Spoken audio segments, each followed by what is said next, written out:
चालू कर सकते हैं।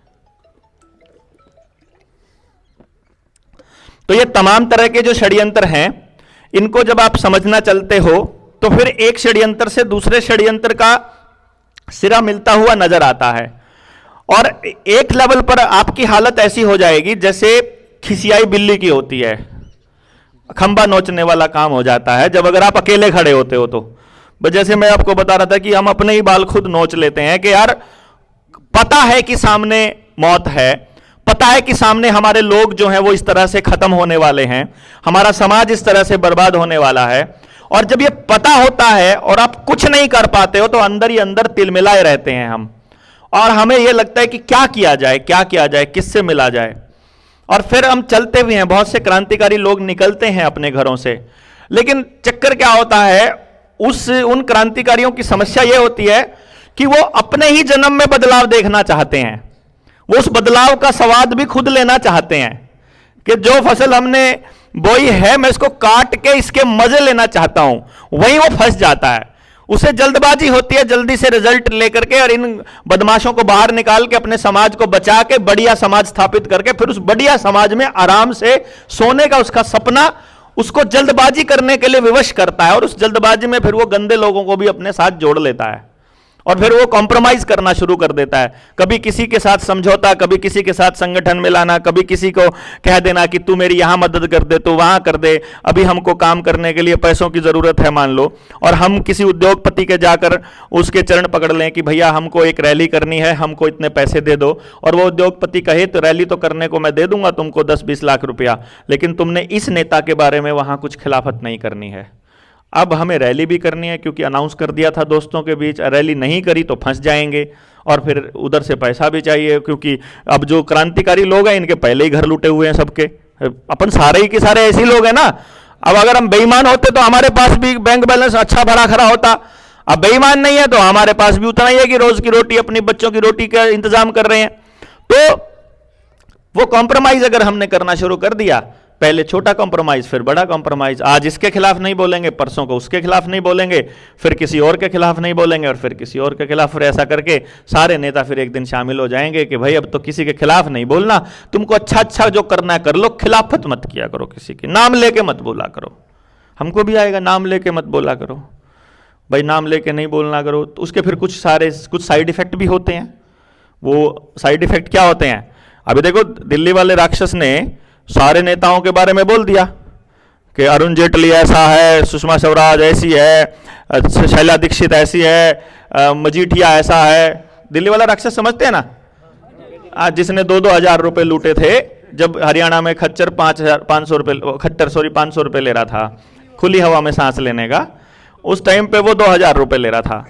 तो अब उसने सबके खिलाफत कर दी जब शुरू में, तो नाम ले लेके, और नाम लेके खिलाफत करने के बाद क्या हुआ, अब उसको गद्दी भी सौंप दी गई, दिल्ली की गद्दी सौंप दी। अब दिल्ली की गद्दी सौंपने के बाद सारे के सारे नेताओं ने कोलैबोरेशन में सेटिंग किया कि एक काम करते हैं, अपन सेटिंग करते हैं और जो तारीख है वो इस हिसाब से रखते हैं मुकदमे की कि एक मुकदमा पंजाब में, एक मुकदमा पठानकोट में, एक मुकदमा संगरूर में, एक मुकदमा बेंगलोर में, एक मुकदमा मध्य प्रदेश में, एक मुकदमा इधर, एक तारीख आज है, एक तारीख एक दिन छोड़ के अगली तारीख है, एक दिन छोड़ के अगली तारीख है, एक दिन छोड़ के अगली तारीख है, कि ये कुछ कर ही ना पाएगा।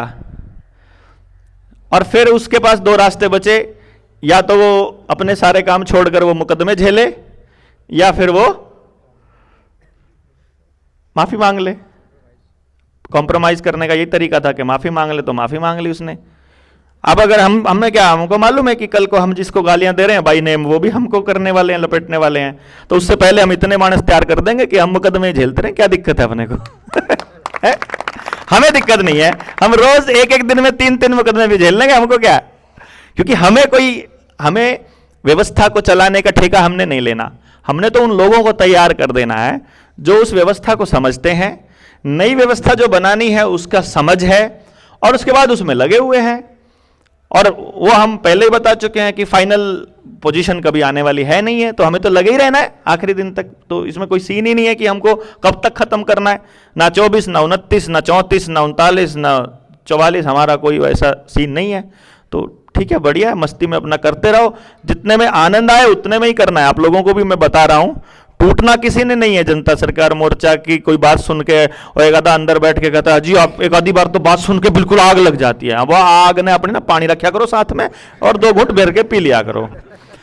ये शांति से, दिमाग से, बुद्धि से और बिल्कुल शांत चित्त होकर के लड़ने वाली लड़ाई है कि हम इतने आश्वस्त रहें। देखो सबसे बड़ी समस्या हमको एक ही रहेगी कि जब हम नहीं रहेंगे या जब हम जेल में होंगे तो हमारी परिवारों का क्या होगा। बस इसका जवाब अपन सारे लोग मिलकर इस तरीके से बनाएं कि वो साथी जो समाज के लिए दौड़ रहे हैं उनके परिवारों को अकेला ना छोड़ें, ऐसी भावना हम अपने मन में रखेंगे आने वाले टाइम पर।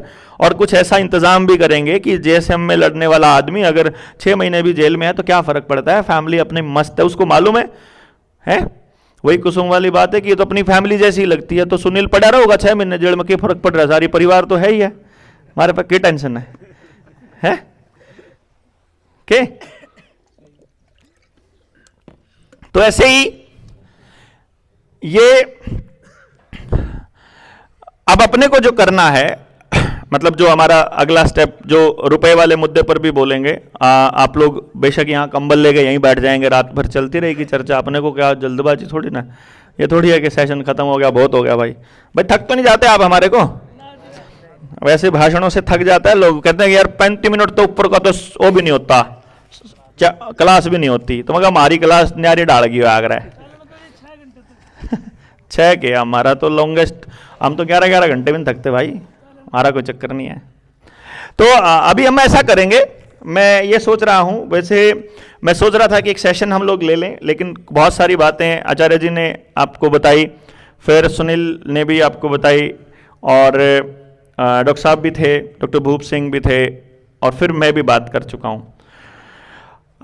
अभी मैं ऐसा सोच रहा हूं कि जितने क्वेश्चंस आप सबके आए हैं इनको ले लेते हैं, क्योंकि मैंने ये क्वेश्चंस पढ़े हैं सबके, और इन क्वेश्चंस में पूरा का पूरा टॉपिक हो ही जाएगा, मतलब जो हम बताना भी चाह रहे हैं, तो आपके सवाल जवाब भी हो जाएंगे और पूरा टॉपिक भी हो जाएगा।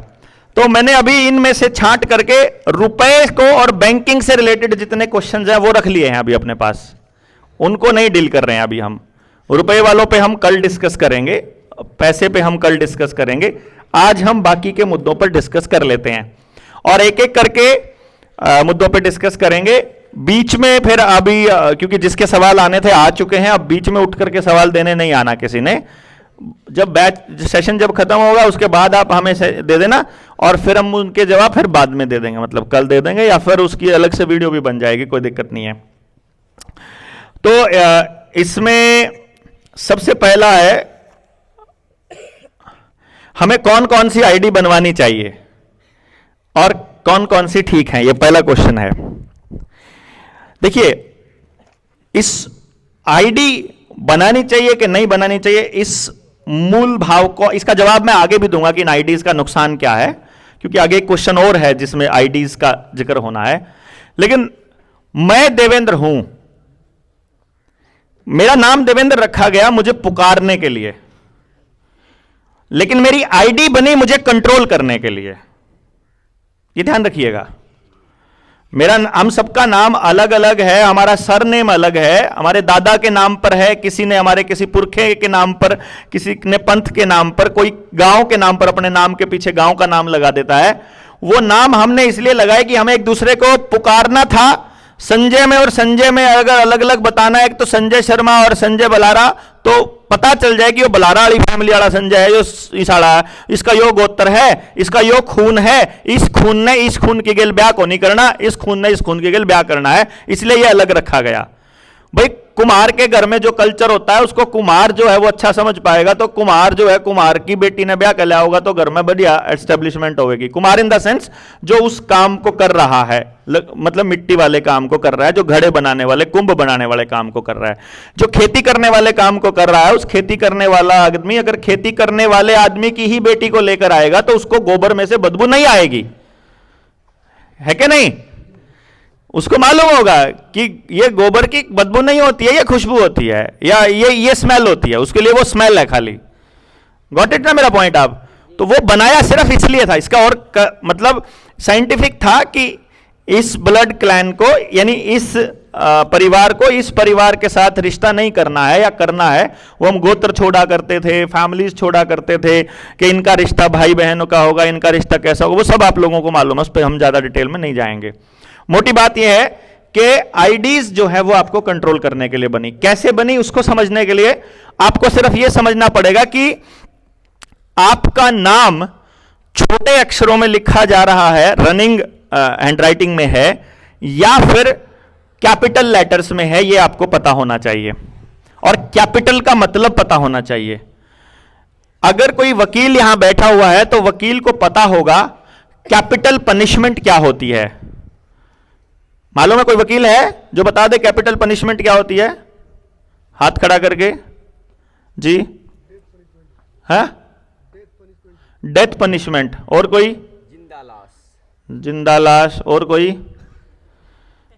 असल में कैपिटल पनिशमेंट डेथ पनिशमेंट नहीं होती। कैपिटल पनिशमेंट होती है धड़ से सर को अलग करने की पनिशमेंट।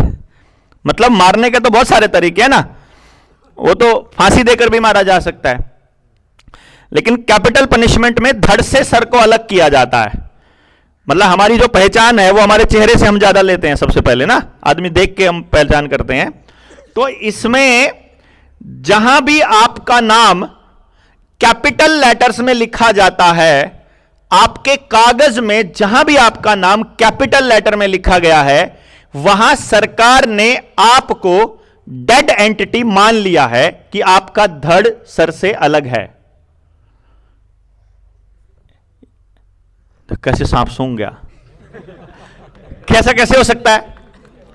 ऐसा ऐसे हो सकता है कि ये जो भाषा है जो मैंने आपको कल भी बताई थी, अंग्रेजी जो है ये स्पेल की भाषा है, ये दिमाग में रखना है। अब इसके ऊपर रिसर्च चालू कर देना है। और जो कानून की भाषा है, जो ये आपको कानून की भाषा जो आज के टाइम आईपीसी जिसमें लिखा गया है और जितना भी कानून हमको पढ़ाया जाता है, ये भाषा लीगलीज भाषा है। जो लीगल ये भाषा जो है, ये समंदर के जो लुटेरे थे, ये समंदर का कानून है ये। इसलिए यहां शब्द जो हैं वो मिलेंगे जो समंदर के कानून में यूज होते हैं, समंदर में यूज होते हैं। जैसे डॉक वर्ड जो है वो शिप का डॉक होता है, और डॉक्यूमेंट मेंट जो वर्ड है वो कंट्रोल, मेंट का जो हिब्रू में जो मीनिंग है, मेंट का मतलब होता है कंट्रोल। डॉक्यूमेंट समझ गए? आपका घर को कंट्रोल करना, आपके डॉग को कंट्रोल करना। बर्थ जो है ये उधर का ही शब्द है, जन्म, बर्थ सर्टिफिकेट है ना। कौन सा बर्थ सर्टिफिकेट, आप किस बर्थ के हो, कौन से बर्थ में आपका जन्म हुआ है, ना कि जन्म की डेट ऑफ बर्थ का कोई सीन नहीं है उसका। फिर दूसरा गवर्नमेंट, गवर्न वर्ड जो है, गवर्न का मतलब होता है माइंड, मेंट मैंने कंट्रोल, मेंट तो मैं मेंट जिसके पीछे लगा है समझो कंट्रोल है। समझ गए ना आप? तो आपका आधार कार्ड देखोगे ना, आधार कार्ड कहूं, वो जो आपका आधार है, चाहे आपका पैन है, स्पेशली सबसे पहले पैन बनता था, पैन नंबर और ड्राइविंग लाइसेंस। और बैंक में आप जाते हो तो बैंक में सबसे पहले वो आपको बोलते हैं कैपिटल लेटर में ही लिखना है, कैपिटल लेटर्स में ही। और जब आपसे साइन करवाते हैं, साइन हमेशा रनिंग लेटर्स में होते हैं, मतलब छोटे लेटर्स में होते हैं, पहला बड़ा कर दो बाकी छोटा, लेकिन उसके नीचे ब्रैकेट में कैपिटल लेटर में ही लिखा जाता है। यानी ये जो मरा हुआ आदमी है, इसने साइन कर दिए हैं कि मैं मरा हुआ हूं और अब तुम्हारे गुलाम हूं, तुम जैसा कहोगे मैं वैसा चलने को तैयार हूं। यूनिवर्सल लॉ के अंदर हम लोग किसी के गुलाम नहीं होते हैं। मतलब कुदरत का जो नियम है वो ये कहता है कि जिस हवा से तुम सांस ले रहे हो उसी हवा से मैं ले रहा हूं। जिस सूरज से पौधे को ऊर्जा मिलती है वो पौधा उस ऊर्जा को इकट्ठा करता है और वो भोजन को, और मैं उस भोजन को खाता हूं, उससे मेरे बॉडी के एक एक सेल को ऊर्जा मिलती है। तो मैं, मेरे बॉडी का एक एक सेल जो मेरा जो माइटोकॉन्ड्रिया जितनी ऊर्जा बनाता, जितना करंट बनाता है, उस करंट से मैं चल रहा हूं। तो उस करंट से मेरे को जो ऊर्जा मिल रही है वो उसी सूरज से मिलती है जिससे तुमको मिलती है। तो तुम्हें मुझे कंट्रोल करने का कोई अधिकार नहीं मिलता है। हां, कुछ कानून हमने जो बनाए वो नियम इसलिए बनाए कि मुझे आपके साथ रहना था, हम सबको एक साथ रहना था, तो हम सब ने प्लान करके एक नियम बनाया कि चलो दोस्तों ऐसा करते हैं कि हम ऐसा करेंगे और ऐसा नहीं करेंगे। किसी से भूलवश हो जाए तो बात अलग है, परंतु कोई जानबूझकर करे तो उसका यह सजा है। हम लोग समाज में रहने वाले लोग थे। अगर हमारे पुराने पंचायती सिस्टम पे आप जाओगे तो वहां हमारे पुराने पंचायती सिस्टम में सबसे बड़ा जो होता था वो या तो 1 रुपया जुर्माना किसी का हो गया, मतलब कौड़ी का जुर्माना लगता था, कौड़ी का, उसको 2 कौड़ी का बना देना, 2 कौड़ी का आदमी है, मतलब उसको 2 कौड़ी का जुर्माना लगता था। बहुत थोड़ा जुर्माना होता था, इसलिए कहते ना आदमी 2 कौड़ी का है। कौड़ी जो है that is a currency basically. जैसे आज रुपया एक जुर्माना हो जाए, किसी को 1 रुपए का जुर्माना, 1 रुपए की सगाई 1 रुपए का जुर्माना, दोनों का इतनी बराबर, उसमें इतनी इज्जत है उसमें इतनी बेइज्जती है। तो ऐसे ही कौड़ी जो है वो जुर्माना लगता था। और ये बता देते ये कौड़ी का, जैसे 10 नंबर ही होया करे, अगर 10 नंबर ही है, ऐसे ही 2 कौड़ी का है, क्योंकि इसको 2 कौड़ी जुर्माना लगा था। इसका मतलब इसने कोई बहुत ही घिनौना काम किया हुआ था, इसका समाज में रहने लायक आदमी ये नहीं है। या फिर उसको जात से निकाल दिया करते थे कि ये बिरादरी से निकाल दिया, इसका हुक्का पानी बंद कर दिया, उसको बट्टा लग जाता था पूरा आगे पूरी पीढ़ियों तक। उससे डरता वो समाज में स्थापित रहने के लिए नियमों का पालन अपने आप ही करता था, और फिर वो उसके व्यवहार में, अगली पीढ़ी के व्यवहार में वो अपने आप आ जाया करता था। वो जब से ये कानून आए, कोर्ट आई, 1860 में ही आई भाई, 1860 में आया ना आईपीसी, तो अंग्रेज आए, उससे पहले भी तो किसी तरह से न्याय होते ही होंगे, उससे पहले भी किसी तरह से समाज चलता ही होगा। ऐसा थोड़ी है कि ये नहीं आएंगे तो ये नहीं चलेगा। तो अगर कल को ये आईपीसी हम फाड़ के फेंक देंगे तो भी तो चलेगा समाज, लेकिन उसके लिए समाज को समझ में आना चाहिए। हम 4-5 लोग उठा के फेंकेंगे उससे कुछ नहीं बनेगा बात। आखिरी आदमी तक को समझ में आना चाहिए कि आईपीसी की जरूरत नहीं है, हमारी जबान बहुत है, हमने कह दी जबान। इसलिए हम एक नया कल्चर बनाने की बात कर रहे हैं कि भैया कि ये अटेंडेंस की शीट है, जिसके पास पहुंचे तो आप उसमें अटेंडेंस भर देना, आज की अलग लगेगी, जो कल नहीं आए थे और जो कल आए थे वो भी इसमें भरिएगा। कोई नहीं, बाद में भी भर लेंगे, कोई अभी रुक जाओ, सारे नहीं तो हो जाएगा। आराम आराम से देते हो बिना डिस्टर्ब किए तो बात अलग है। तो इसलिए हम ये समाज की इस मुद्दे को ये लेके जा रहे हैं कि समाज को समझाना जरूरी है कि अगर आप आईपीसी के चक्कर में पड़ते हो, अगर आप कोर्ट के और पुलिस के चक्कर में पड़ते हो, तो देखो पुलिस वाले को दोनों पार्टियों को खिलाना पड़ता है, वकील को भी दोनों पार्टियां खिलाती हैं। दोनों वकील बैठ के प्लानिंग कर रहे होते हैं दोनों पार्टियों की, बता कौन से ने जीतना, पापा सला तने जीत लिया था, इनका मैं जीतूंगा तो तने कितने ले रखे, मैंने इतने ले रखे। तो एक काम कर, जीतने वाला जिसकी जीतने की ड्यूटी है वो कह देगा अगर भाई चल मैं जीतने की गारंटी दूं भाई, इतने पीछे लागेंगे। और जजों के साथ भी सेटिंग होती है, ठीक है ना। अब अपन तो बोलते हैं, ऑन रिकॉर्ड बोल रहे हैं, जज को किसी को बुरा लगे तो लग जाए, लगा दे अवमानना का केस। हाँ हमारे पास ऐसे केसेस हैं, जज गए हैं ना जेल में, रिश्वत लेते हुए गए हैं। तो मैं तो रिश्वतखोर जजों की बात कर रहा हूं, है सारी व्यवस्था की तो बाकी जो समझेगा सारी व्यवस्था, अगले समझो, मैं तो उनकी कह रहा हूं भी रिश्वतखोर भी हैं जज, पुलिस वाले भी हैं रिश्वतखोर, वकील भी हैं हरामखोर, है कि नहीं। मतलब सारे नहीं कह रहा हूं, लेकिन जो है वो तो है। अब वो उनसे आप जाओगे, उनको पैसे से मतलब है, वरना ये कानून बन रहे हैं पिछले 9 साल से 10 साल से। आपके समाज में कौन वकील है आपके गांव का जो शहर में रहता हो, वकालत करता हो, और उसने आके गांव में बताया कि इस कानून से आपका नाश होने वाला है? किसी ने बताया नहीं ना कोई। अब तो इसका मतलब तो वो सारे हरामखोर है जिसने नहीं बताया। अच्छा फिर उसने पता नहीं, फिर वो क्या का वकील है? देखो अगर पता ही नहीं कि इससे नाश होगा तो क्या का वकील है, और जब पता है बताया नहीं तो इसका मतलब वो हरामी है, दलाल है। फिर वो तो दोनों ही केस में मतलब अब वो तो ऐसा है जैसा है। अब आप लगा लो हिसाब कौन कैसा है। अब उसकी इज्जत करने की नहीं करनी तो आपके ऊपर है। अगर मान लो हर तरह के आदमी की इज्जत करते रहेंगे तो फिर हर तरह का आदमी एक्सेप्टेड रहेगा समाज में, तो फिर हर क्राइम होता रहेगा। जो गलत कर रहा है वो जात तक काटना पड़ेगा, समझ गए ना। जो समाज में गलत कर रहा है हम ऐसा कल्चर बना देंगे कि जो किसी के साथ भी गलत कर रहा है तो तेरे से डील नहीं करना। तू कितनी बड़ी कोठी ले रहा हो, कितनी बड़ी गाड़ी ले रहा हो, तो जना जना ले रहा, कोई मतलब तो वो है ही नहीं ना कि कौन सी चीज किसके पास है किसके पास नहीं है। जिसके पास जितनी ज्यादा बड़ी गाड़ी होगी उसका यह मतलब मत समझना वो ज्यादा अमीर है, उसका यह मतलब समझना वो बड़े कर्जे तड़ा है। इसका यह मतलब है अब जिसके ज्यादा किले हैं उन्हें बड़ा कर्जा ले रखा है।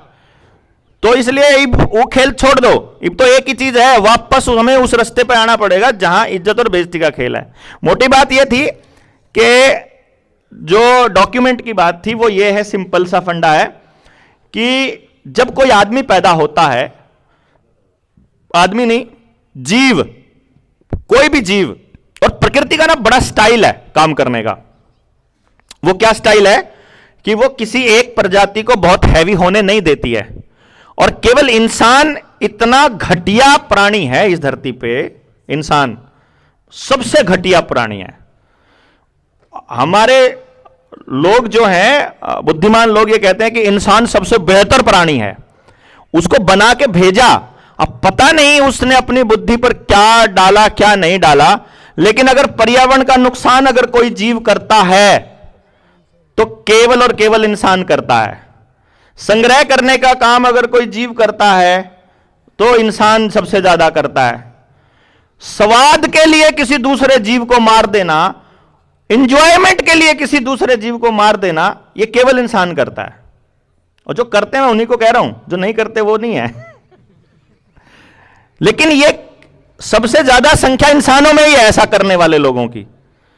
इतनी बुद्धि होते हुए भी वो, कुदरत ने उसको एक जबरदस्त चीज दी, वाणी, बात करने के लिए। और इस वाणी का इस्तेमाल वो 99% लोग केवल झूठ बोलने के लिए करते हैं, सबसे बढ़िया अपना काम चलाने के लिए।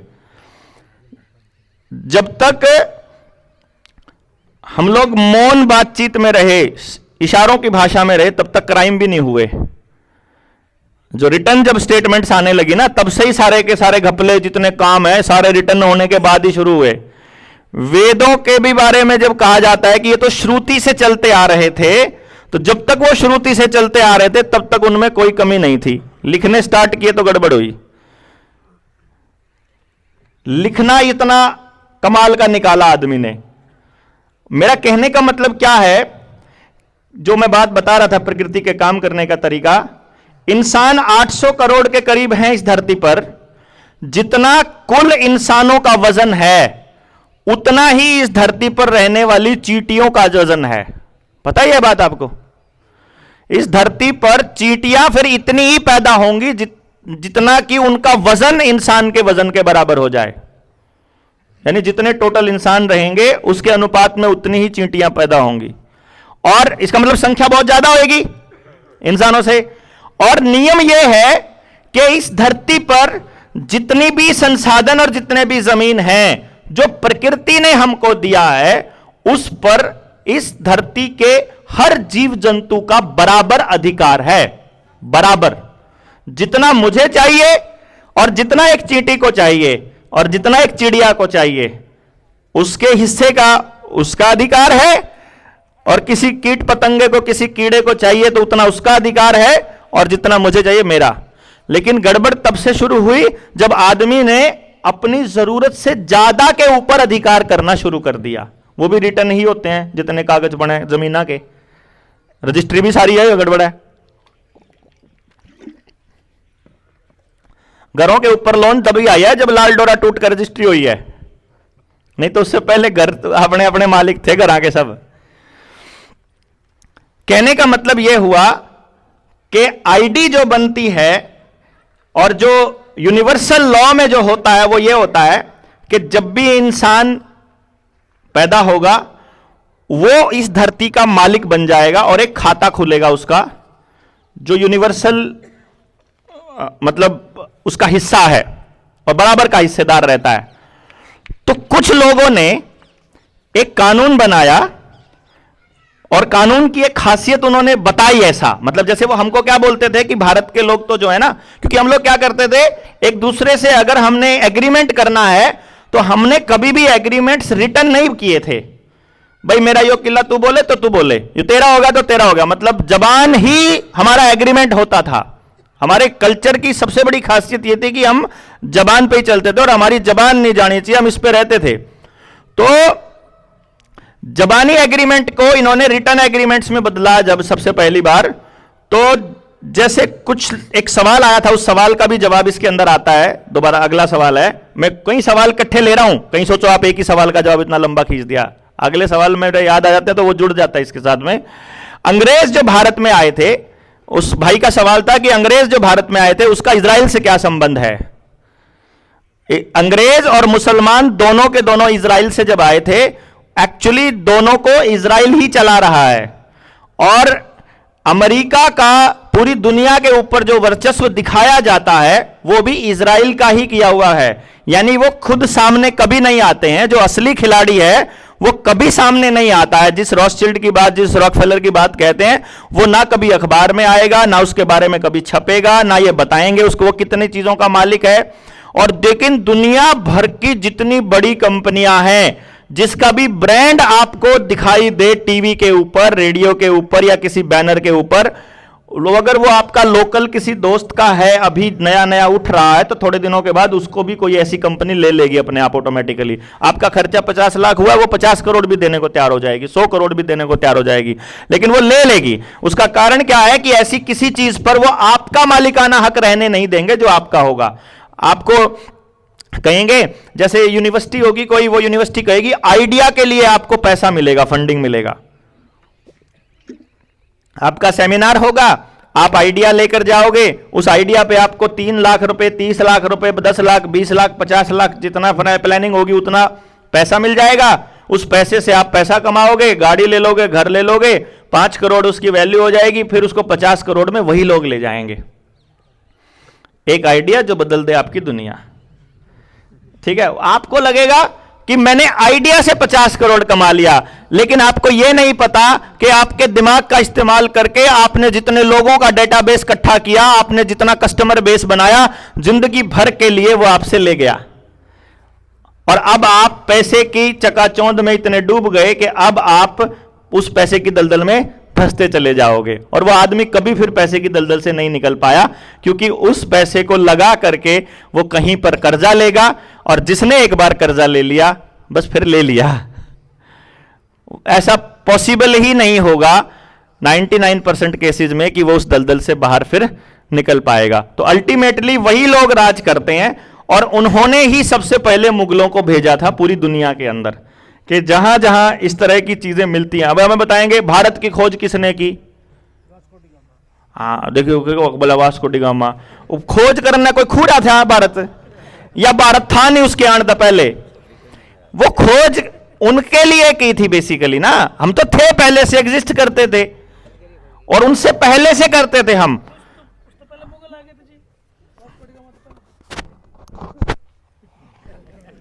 मैं वास्को डी गामा से पहले मुगल आ गए थे? कद आया था वास्को डी गामा?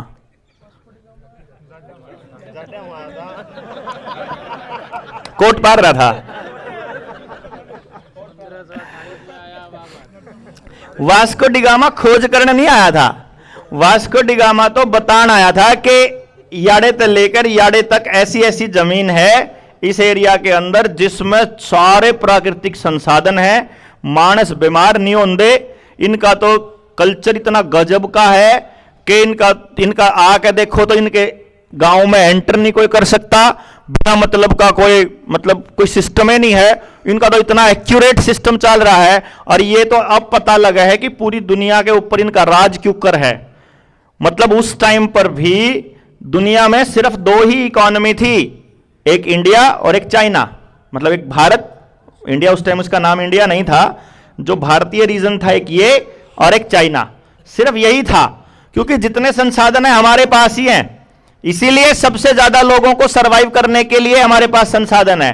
तो आदमी कितने हो जाओ, इस टाइम पे जितने मानस है ना, आप अपने घर तक अंदाजा ला के देखो भाई, अगर सरकार आपके साथ बेईमाना ना करे, और जितने रिसोर्सेज आपके पास हैं, और जो कंपनी को पैसा जा रहा है वो कंपनी को पैसा ना जाकर आपके गांव में ही पैसा घूमना स्टार्ट कर दे, तो आज जितने मानस आपके घर में रवे हैं उससे अगर 4 गुना मानस हो जाए तो आप भूखे मरोगे क्या?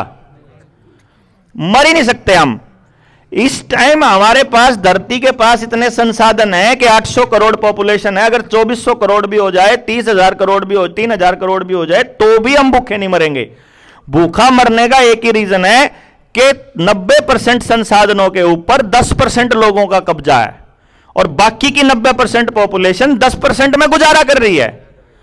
वो अनइवन डिस्ट्रीब्यूशन ऑफ वेल्थ और अनइवन डिस्ट्रीब्यूशन ऑफ रिसोर्सेज जो है, जो रिसोर्सेज का जो बंटवारा है, वो गलत बंटवारा इसका कारण है बेसिकली। और उस रिसोर्सेज के ऊपर कब्जा करने के लिए ही पेपल बुल आया था।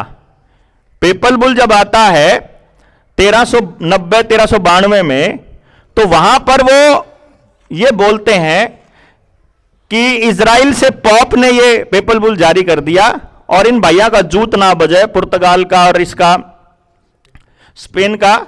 तो मैंने बोले कि भाई तू काम कर, ईस्ट ने थम देख लो, उड़ान पुर्तगाली भेज दिए, ईस्ट में पुर्तगाली भेज दिए और परान चला गया, हाँ स्पेन चला गया, ठीक है। अब वहां कह दिया कि भाई वो कोलंबस चला गया अमेरिका में, है ना। अमेरिका की खोज बोला किसने की थी, बोला कोलंबस ने करी थी।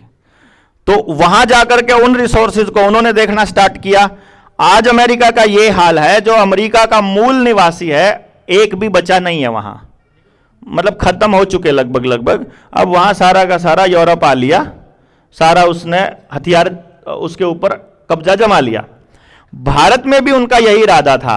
उनका पर्पस क्या था कि वो ये कहते थे कि हम परमात्मा के, यीशु के, ईसा मसीह के हम मतलब अनुयायी हैं और हमको सपने में पोप को सपने में यीशु ने ये कहा है कि पूरी दुनिया की आत्माएं तुम्हारी गुलाम हैं और तुम्हारा उनके ऊपर राज करने का पूरा अधिकार है, तो तुम जाओ और पूरी दुनिया को अपना गुलाम बनाओ और उनको अपने हिसाब से चलाओ। ऐसा करके एक पेपल बुल दे दिया। एक पेपल बुल मतलब एक एग्रीमेंट बना के दे दिया। ये एफिडेविट की तरह होता है, लीगल नोटिस की तरह होता है असल में।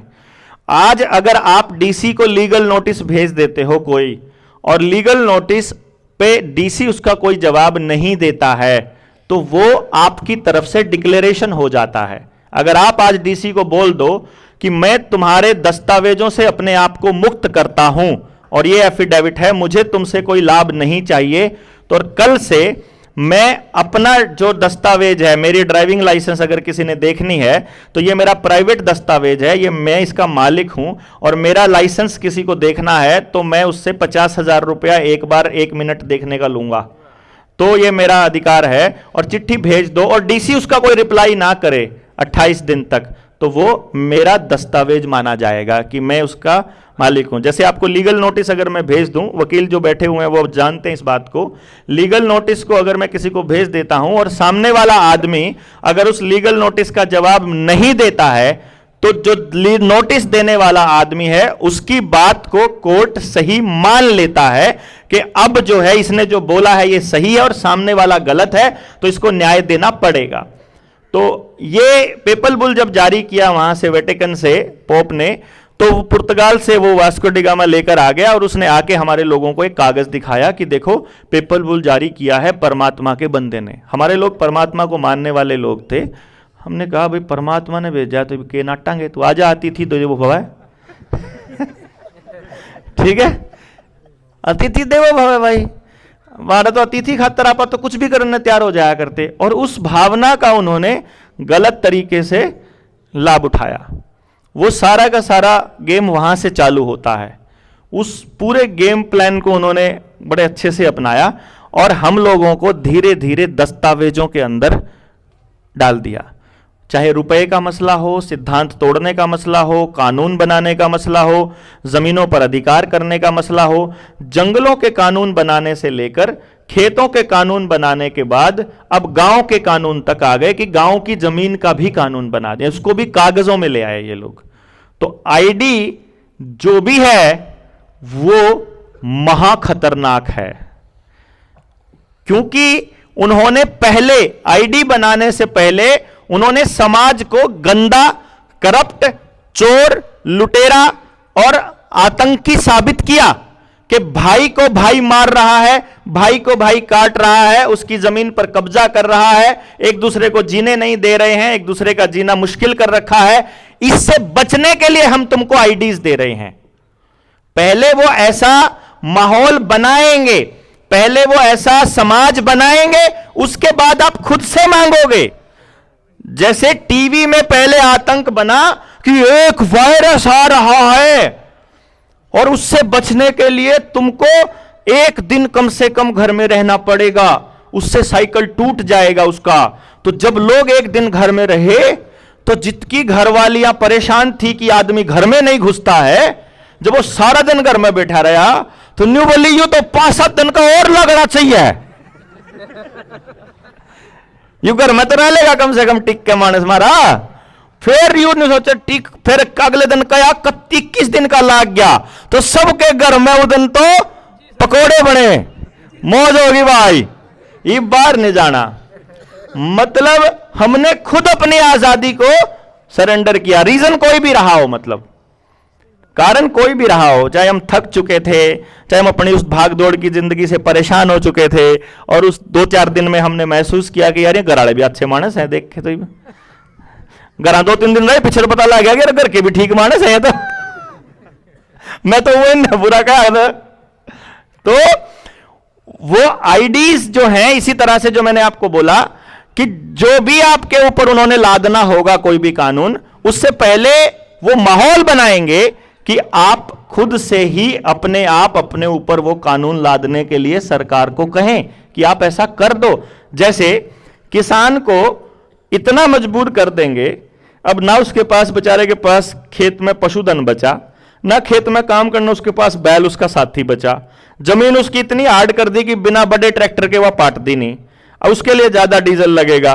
तो ये खेत में काम करके राजी नहीं, राजी तो सारे हैं भाई, काम करके गोड्डा में जानने कौन रही कबाड़ खुआ दिया सारा का सारा, शरीर में काम होता ही को नहीं, बनता ही नहीं, राजी का क्या मतलब हो गया, तो बस की बात ही नहीं रही। आपको इतने सालों से 40 साल से केमिकल खुआ दिया, वो थोड़ी बचा।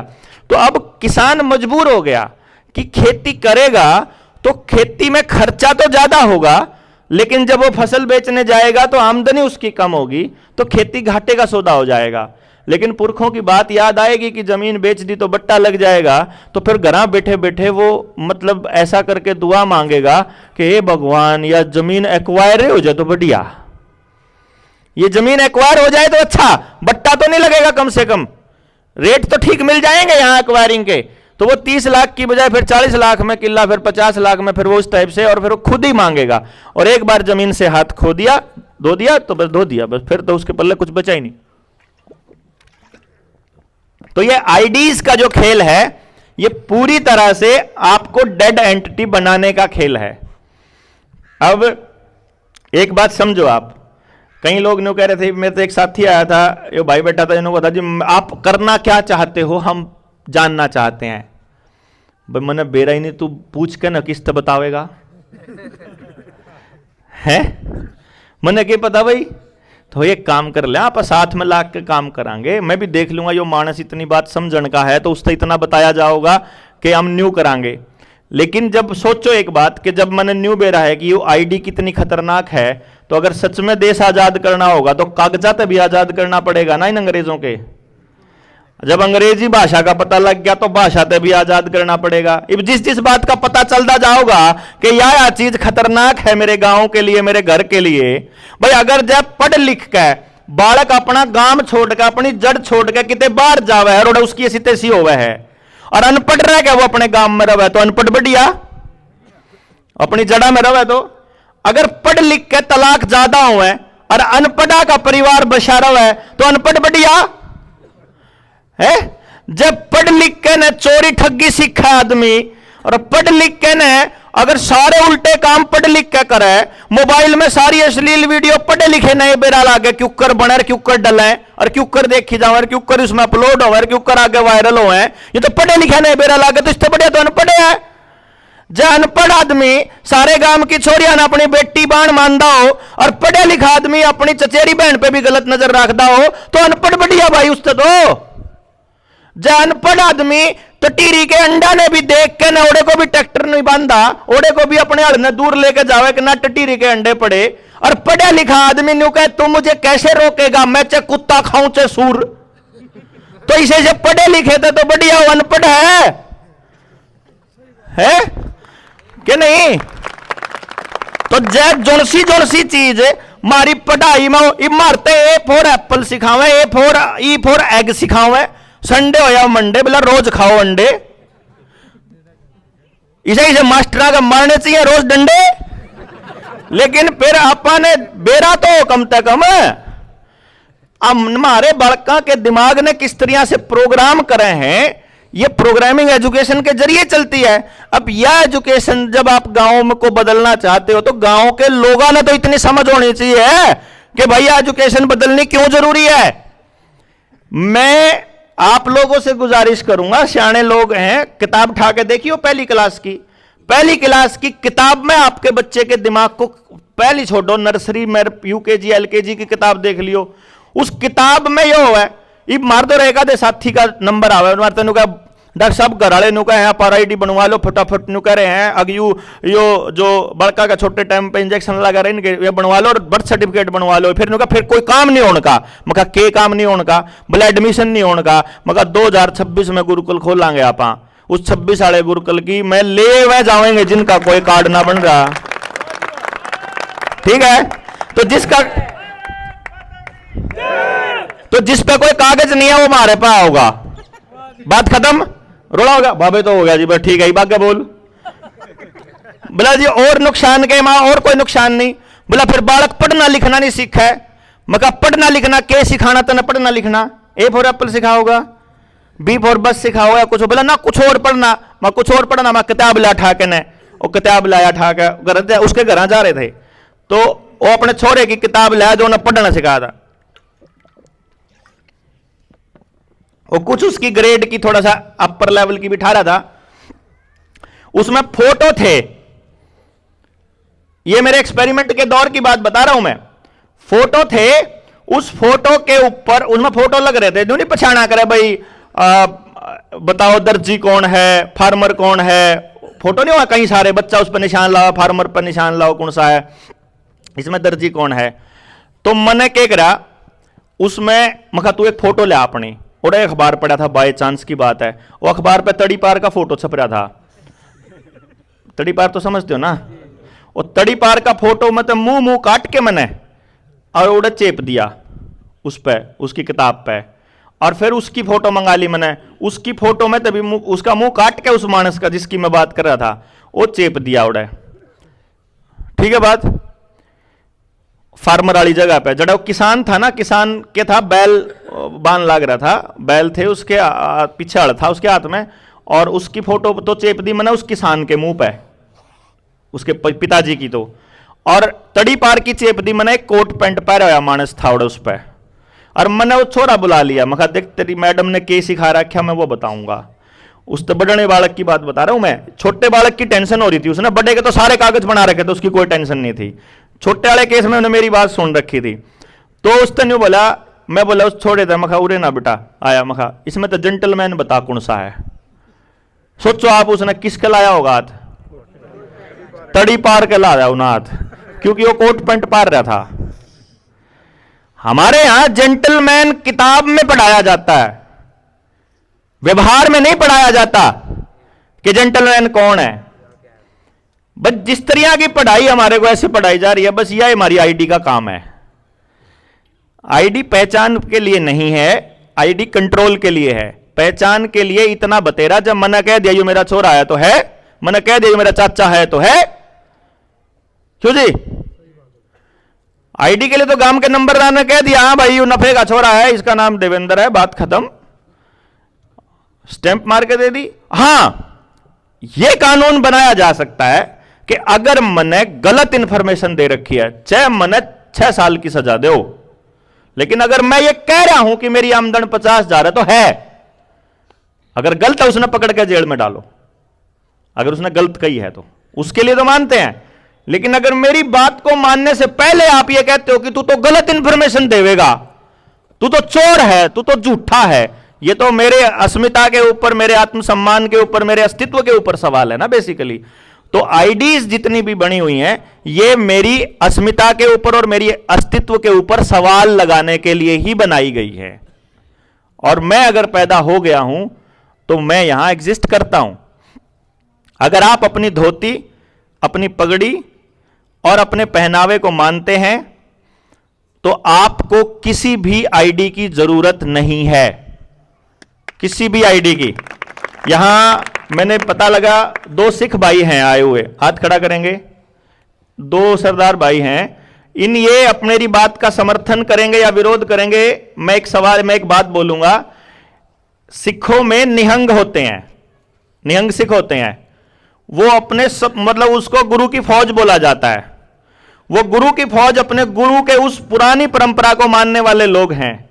किसी निहंग के पास एक भी ड्राइविंग लाइसेंस नहीं है जी। उन्हें बनवा रखा अपने शौक में तो बेशक से, वरना निहंग से कोई सरकार का आदमी कोई कागज नहीं मांग सकता, क्योंकि वो निहंग है, वो गुरु की फौज है, वो परंपरा को फॉलो करने वाले लोग हैं। परंपरा को फॉलो करने वालों के ऊपर अंग्रेजों का कोई कानून लागू नहीं होता। और कोई वकील भाई है तो जाके आप ट्राइब्स को एक अलग से मिले हुए जो अधिकार है उनके ऊपर सर्च करेंगे तो पता चलेगा कि ट्राइब्स का मतलब क्या है कि जो लोग अपने पारंपरिक परिभाषा मतलब उसको परिधान को जिन्होंने नहीं छोड़ा है, अपनी धोती, अपनी पगड़ी, अपनी भाषा और अपनी कल्चर, ये ना छोड़ो, आपको किसी आईडी की जरूरत नहीं है। और इन्होंने आईडीज को लागू करने के लिए ही आपके बच्चों को गांव से विस्थापित करना चालू किया, उनके पारंपरिक परिधान को छुड़वाया, औरतों के दामन छुड़वा दिए, उनको दूसरी ड्रेस पहनानी स्टार्ट कर दी, आदमियों को यह कुर्ते पजामे पहनाने स्टार्ट कर, यह धोती छुड़वा दी, हमारी पगड़ी बंद करवा दी, और सारे कल्चर सबने। ऐसा कैसे हो सकता है कि सारे देश के अंदर सारे लोग एक ही भाषा बोलें, एक ही पहनावा पहने, एक ही सिलेबस पढ़ें, एक ही सीबीएसई का बोर्ड यूज करें? समझ रहे हो ना बात? वन वर्ल्ड वन जो सवेरे डॉक्टर साहब बताने लग रहे थे, वन वर्ल्ड गवर्नमेंट बनाने की दिशा में काम है ये। तो ये धीरे धीरे होता है और हमारे समझ में आ गया तो ये हम देख लेंगे करना क्या है भाई। अगर अपने को गलतियां पता लग गई कि ये गलतियां हैं, ये गलत है, ये सही है, उसके बाद अपना ठीक करना तुम्हारे हाथ में है। हां, सबको समझाए बिना ठीक करने लगोगे तो टूट जाएंगे, बस ये ध्यान रखना। बिना समझाए नहीं रुकना, इतना थकना ही नहीं, बस रुकना ही नहीं। चाहे किसी के समझ में आओ चाहे ना हो, बोल दे जाओ, बोल दे जाओ, बोल दे जाओ। थोड़ू में कहेंगे के 4 मानस के पागल हो गया, फिर कहेंगे तुमने कौन पूछा है, फिर कहोगे थारी कोई मानदा नहीं, फिर कहोगे भाई बात तो तू ठीक कव है, फिर कहे बात तो ठीक है पर कोई मानदा नहीं, फिर कहे चल थोड़े है तो मानने लग गए, फिर कहे ना कुछ तो मानना है, फिर नु कहा भाई बात जमत जाया जाए, फिर कहूंगा भाई चोखे मानस हो गए, भाई तरीका इतने मानस कहने लग रहे तो बात ठीक की होगी, फिर मान लेंगे, है ना। तो ये बापा देख लो किस पोजीशन में है, आप अपने मोहल्ले में किस पोजीशन में हो, पागल आले में हो, सब शुरू करे हो। ठीक है ना, तो ऐसे ही चलेगा ये।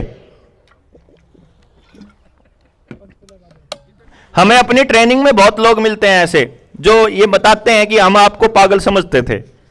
मकाई बर बुलाई हमने लोग सोचा वो हमने शाना सोचने लग गया, मार पे सवाल पूछा ही लोग पागल कब है। तो मैं जिस 7 साल पहले जिस पोजीशन में था तू ही बोला है, तो तू समझ ले ई बापा इतने सारे साथी हैं तो तू 2-4 महीना में तो ही बाहर लेगा थोड़ा और ऊपर। तो ऐसे करके हमको बात समझ में आती जाएगी, आप चलते जाएंगे। तो ये जो अंग्रेजों का जो शासन था बेसिकली ये वहीं से चला हुआ कंट्रोल था। ये बात अपने को हमेशा याद रखनी है कि जो इजरायली हैं और मुसलमान हैं और अंग्रेज हैं ये एक ही हैं।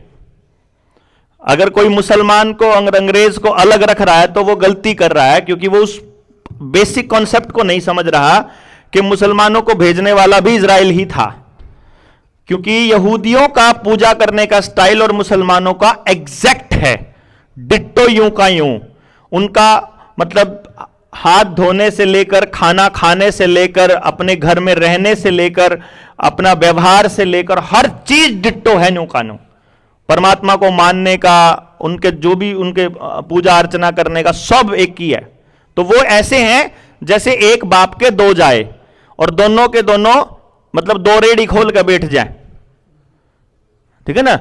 2 रेडी खोल रहे अपना मतलब अपना चलान लाग जाए। एक पे पूछे के रेट है, अंगूर के रेट है, अगला 100 रुपये किलो है सावरा। अगले पे पूछे के बा है, 95।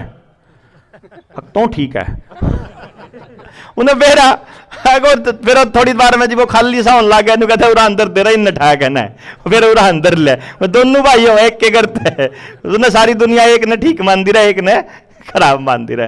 तो यह है काम इनका। तो यहाँ अपन ने बकाई रखे हैं जो कर सरपंच के इलेक्शन में सरपंच जो है वो दुखी हो गए लोग बाग, और गांव में सलाह बन गई अकीब के सरपंच नहीं बनन देना भाई। अगर अच्छा रहे बेरा सरपंच ने भी लाग लिया, अब गांव वाले खिलाफ हो रहे हैं, गांव वाले खिलाफ हो रहे हैं तो तड़के तड़क गाड़म गाड़ा बुरा हाल हो रहा दोनों भाइयों का, सरपंच का और उसके भाई का।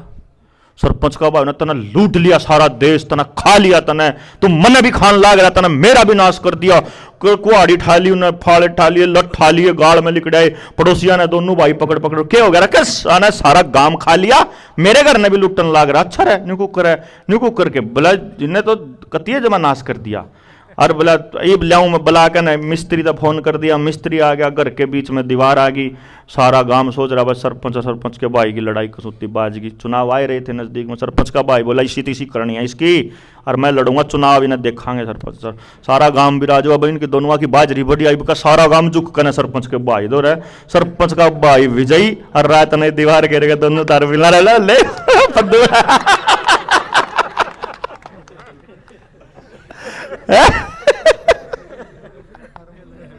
समझ गए है? जब पता करना हो कि देवेंद्र के बारे में क्या सोचा है तो उससे जाकर मेरा बहुत बुंड आदमी भाई आपको बता देगा कि क्या सोच रहा है देवेंद्र नहीं समझे? सिंपल सा फंडा है, कोई टेंशन नहीं। ये सब जो राजनीति करते हैं इसका समझ में मारा भी आ रहा, इनकी जड़ पाड़न के सारे तरीके मार दो रहा है, पर मार दो रहा मानसा की कमी रह रही समझने वाले मानसा की कमी रह रही, उसने इकट्ठे करने लग रहे, इन देख तो लेंगे इन सरपंचा ने सारे ने ठीक है ना। चल सरपंच हो चमल। जैविक खेती के बारे में क्वेश्चंस थे कि जैविक खेती कैसे की जाए, हम इस पे सवाल करने के लिए आए थे कि पहली बार जहर मुक्त खेती कैसे करें, तो वो शायद सुनील अपने वक्तव्य में बताने में चूक गया, मैं आपको बता देता हूं।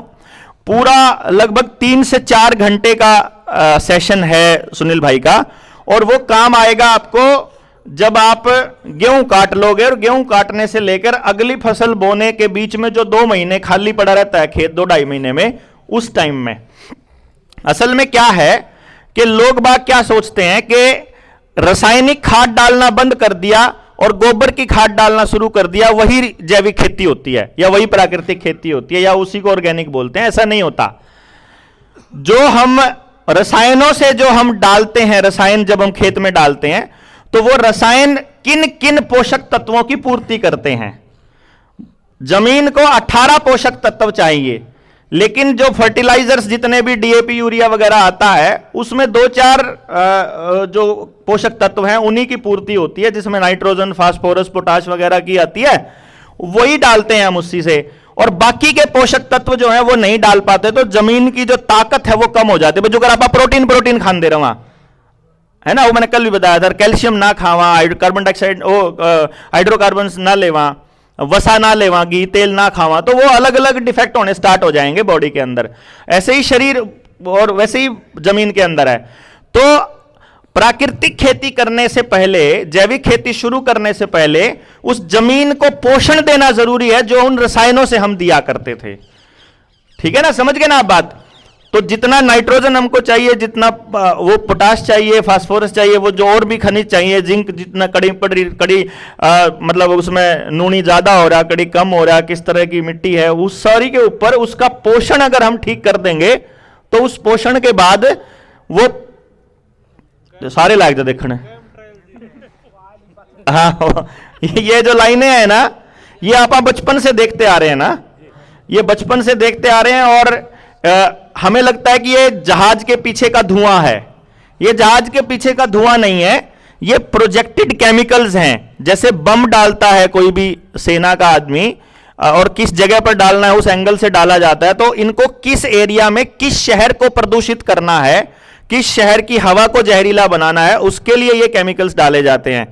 आमतौर पे ये डालने के बाद में ऊपर जो बादल हैं, बादलों के आसपास ये संघनन प्रक्रिया शुरू करते हैं, वहां की आसपास की धूल मिट्टी और पानी को ये संघनित करके अपने साथ अटैच करके नकली बादल बनाते हैं। ये नकली बादल को बाद में टेम्परेचर वेरिएशन से बरसाया जाता है। तो जहां पानी की जरूरत कम होती है वहां ज्यादा बरसा दिया जाएगा, वहां बाढ़ ला दी जाएगी, और जहां बारिश की जरूरत है वहां बारिश नहीं होने दी जाएगी। इसको हार्प टेक्नोलॉजी बोलते हैं, HHARP। हाँ देख रही हो कि देखना तो मैं कया साल हो लाग रहा मैं तो देखना, फिर ऊपर जाकर पकड़ूगे।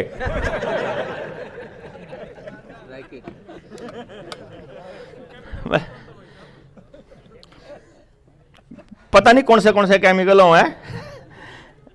बेसिकली हवा की आर्द्रता कम करने वाले ज्यादा करने वाले अलग अलग केमिकल्स होते हैं कि अगर आपको उस हवा का, उस शहर की हवा के अंदर आंखों में जलन पैदा करने वाला केमिकल डालना है, बारिश कम होने वाला डालना है, बारिश ज्यादा होने वाला डालना है, या वहां की फसलों के ऊपर आपको कोई ऐसा केमिकल डालना है जो उसका पौधा जो है वो सोख ले और बाद में वो बच्चे जब खाएं, जो भी आदमी खाएगा, बेसिकली आप बीमार करना पर्पस हो, परमानेंट आप कस्टमर रहने चाहिए फार्मा कंपनीज के।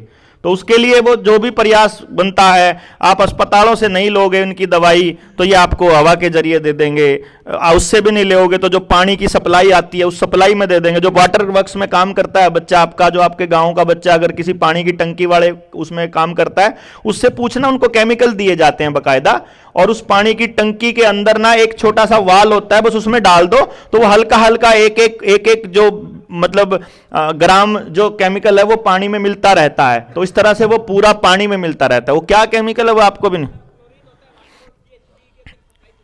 देखो, वो तो आपको कहा जाता है क्लोरीन है, वो तो आप कौन सा लैब खोल के बैठे हो कि आपने जांच लिया वो सच्ची में क्लोरीन है। बाकी वो जो आपके कुओं में डाला जाता था, जब आपके कुएं हुआ करते थे, कुएं में पहले डॉक्टर आकर के उसने पानी में साफ करने की दवाई डाला करते, फिर आपके बड़का के गुमड़े हो जाया करते, छोटे छोटे बच्चे आ गए, ठीक है ना। मतलब उससे आपके समझ में नहीं आया कि जब भी डॉक्टर आपके गांव में आया उसके बाद बीमारी आपके गांव में आई, सीधी सी बात है यार। टीवी जब आया तो आपका कल्चर खराब हुआ, सरकारें जब आई तो देखो, पुलिस आपके गांव में आई तो गांव में चोरियां होनी शुरू हुई, सीधी सी बात है ना। नेता आपके गांव में आया तो आपके गांव में नशा मिलना शुरू हुआ। नशे के कारोबारी लगभग ये सत्ता में बैठे लोग ही हैं, जितने भी लोग बैठे हुए हैं। तो किसी ना किसी के जरिए, आप ही के आदमी के जरिए ये सारा खेल मतलब रचा जाता है। इस खेल को समझने के लिए हमको 24 घंटे अपने आंख कान नाक खोल के रखना पड़ता है, मतलब अपने आप को कुत्ते वाली पोजीशन पे रखना पड़ता है कि सूंघ ना पिटाना पड़ता है। ये क्या मतलब, मैं वो शुरू से में जब हम मिलते हैं ना, जब किसी साथी को मिलते हैं तो पूछा करते हैं एक एक लाइन का, इसका षड्यंत्र बता भाई। अगर ये बिल्डिंग सीमेंट से बनी हुई है ना, ये भी षड्यंत्र है, समझ गए आप बात। मतलब ये एसी लगा हुआ है, ये भी षड्यंत्र का हिस्सा है। आपके घर में गैस आ गई है, वो भी षड्यंत्र का हिस्सा है। मतलब आपका चप्पल आपके पैर में आना भी षड्यंत्र का हिस्सा है। अब ये बात पढ़े लिखे आदमी को, सो कॉल्ड पढ़े लिखो के कैसे समझा दोगे भाई? मतलब वो तो पागल ही गएगा ना यार, वो तो नहीं, यार इसका तो दिमाग से टकरा है। मतलब न्यू थोड़ी आगरे के एक लाइन में जा मैं भी कहूंगा उसमें षड्यंत्र है भाई। हमारा यहां नंगे सिर बैठना षड्यंत्र का हिस्सा है। पगड़ी रखो, बाल कटवा कर रखो। मेरा दादा कहा करता, फौजी वाली कर दे, सारे छोटे कर दे, एक के लाने वाला सारे छोटे कर दे, सारे छोटे कर दिया, अपना सिर बांध कर रखो। सिर पे बंधा होना, ये मौसम इतना गजब का है हमारे पूर्व को, कितनी बढ़िया चीज थी यार वो सिर। एक्सट्रीम गर्मी और एक्सट्रीम सर्दी में अगर कोई चीज आपको बचा सकती है जो बिल्कुल हेल्दी रखेगी तो वो आपका सिर का ढका होना है, और उसके लिए उन्होंने ऐसा कल्चर बना दिया है। और एक बात बता दे, वो अपने आचार्य जी भी बताया, अगर चल दिया ना सड़क के ऊपर रख देंगे, इनकी वो देखो पगड़ी देखो उनकी, चाहे लाठी चार्ज में कितने लठ बाज जो सिर पे नहीं होगा कुछ बाकी कितने कुछ हो जाओ, और सिर बचा रहेगा तो कुछ भी कोई टेंशन नहीं नन्नू करा जी उनमें तो लाला लाजपत राय दिखा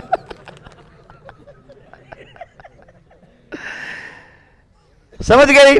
तो अगला क्वेश्चन है इसके अंदर, अपार आईडी के बारे में बताएं। अपार आईडी बेसिकली क्या है? आपके बच्चों को जिंदगी भर पढ़ाई करते समय सारे डॉक्यूमेंट लेके नहीं चलने पड़ेंगे। देखो कमाल की बात, ये आपको बड़ा खूबसूरत तरीका बताते हैं आपको लपेटने का। आपका आधार कार्ड पूरी तरह से अपडेटेड है और आपके चेहरे के साथ पूरा सिंक्रनाइज्ड है, तो एयरपोर्ट पे आपको स्पेशल सुविधा मिलेगी डीजी यात्रा वाले। डीजी यात्रा, डिजिटल यात्रा, उसमें क्या करना है, आपने जाके कैमरे के आगे बस खड़ा होना है। कैमरा आपके आंखों के आइरिस को रीड करेगा, उसको आपके आधार के साथ कनेक्ट करेगा। आधार के साथ आपके सारे कागज जुड़ रहे हैं, खाते में कितने पैसे हैं, आपका जो आपका पासपोर्ट है उसका नंबर क्या है, वीजा आपका कहां का लगा हुआ है, टिकट आपकी कहां की है, लोकल जा रहे हो, डोमेस्टिक जा रहे हो कि इंटरनेशनल जा रहे हो, कहां की टिकट है, कौन सी फ्लाइट है, कितने बजे की है, आप कौन है, कहां से टिकट कराई थी, और अभी इस वक्त आपके क्या क्या, मतलब सारी डिटेल्स जो आपके आधार के साथ जुड़े वो सारी आ जाती हैं सिर्फ आंखों चेहरे को वहां रखने से। चेहरा रख दिया, आपने कोई लाइसेंस लेकर जाने की जरूरत नहीं, कोई कागज दिखाने की जरूरत नहीं, कोई पासपोर्ट लेकर जाने की जरूरत नहीं, आपने कुछ लेकर नहीं जाना, बस अपना चेहरा दिखाओ। तो शाने लोग तो अब कमाल है भाई टेक्नोलॉजी का, गजब हो गया भाई, कुछ नहीं ले जाना पड़ता, कागज की जरूरत को नहीं होती है। तो यह बात तो हम कहने लग रहे कागज की जरूरत को नहीं है, उनके कंट्रोल में आकर ना उड़े जाओगे, शुरू में कह दो नाम तो बना दे नहीं कोई कागज। इस धरती पे एक जगह से दूसरी जगह जाने के लिए कागज की जरूरत पड़ेगी, ये कहने वाला कौन होता है कोई? भाई साहब आपको आदत डाली गई इन्होंने। कोरोना के टाइम पर एक जिले से दूसरे जिले में जाते टाइम भी पुलिस का नाका लग रहा था, वहां रजिस्टर लगे हुए थे, आपने कहां जाना है, एंट्री करो है के करने जावे, सर्टिफिकेट ला बनवा के पहले जाना पड़ेगा, इमरजेंसी है कोई, क्यों जी? आपको यह आदत डाली गई थी कि आपको अपने घर से निकलते टाइम भी एप्लीकेशन लेके जानी पड़े। आपको क्या सोच रहे, जब कोरोना कितना सच्चा था, इलाज कितना सच्चा था, जब यह बातें बेरा लाग गई तो लॉकडाउन कितना सच्चा था वो भी बेरा लागना चाहिए ना। लॉकडाउन के दौरान एक एप्लीकेशन थी जो आपकी लोकेशन को ट्रेस करती थी, उसका नाम था आरोग्य सेतु। आरोग्य सेतु ऐप हर पुलिस वाला बोला करता था, आरोग्य सेतु ऐप डाउनलोड कर। हर एक नाके पे खड़ा हुआ आदमी बोला करता था आरोग्य सेतु ऐप कर डाउनलोड। डीसी दफ्तर में जाते थे बोला जाता था आरोग्य सेतु ऐप कर डाउनलोड।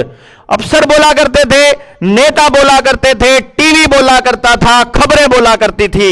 लेकिन संसद में एक सवाल के जवाब में सरकार ने यह कहा कि हमको नहीं पता आरोग्य सेतु ऐप किसने बनाई थी। है ना कमाल की बात? 19 के चुनाव से पहले देश में नमो टीवी आया था, याद है? नमो टीवी आया था, नमो टीवी। लोग सोचते थे ये सरकार का टीवी है, लोग सोचते थे ये बीजेपी का टीवी है। दूरसंचार मंत्री ने संसद के अंदर एक सवाल के जवाब में यह कहा हमें नहीं पता नमो टीवी किसका था। 5 जने एक शहर में टोल नाका लगा के बैठ गए हैं, करोड़ों रुपया लूट लिया। सूरत के अंदर गुजरात में लोगों से करोड़ों रुपया लूट लिया। और उन्होंने कहा हमने बेड़ा नहीं, टोल किसका है?